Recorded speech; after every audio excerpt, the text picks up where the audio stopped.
Hezbollah, আল্লাহর দল।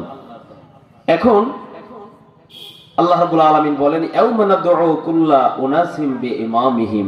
কাল হাসরের মাঠে আল্লাহ রাব্বুল আলামিন প্রত্যেক দলকে তার নেতা শুদ্ধ, নেতা সহ আহ্বান করবেন। প্রত্যেক দলকে ডাকবেন কি সহ? নেতা সহ। নেতা সহ, একা একা ডাকবে না, নেতা সহ। তুমি কোন নেতার পিছনে ছিলে, কোন নেতাকে তুমি অনুসরণ করেছো? দেখেন সম্মানিত হাজিরিন, আমরা খেয়াল করি, আপনি নামাজ পড়েন, আপনার নেতা কিন্তু নামাজ পড়ে না।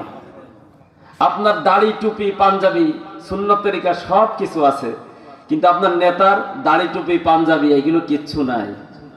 ওই নেতার সাথেই কিন্তু আপনার কাল হাসর হবে।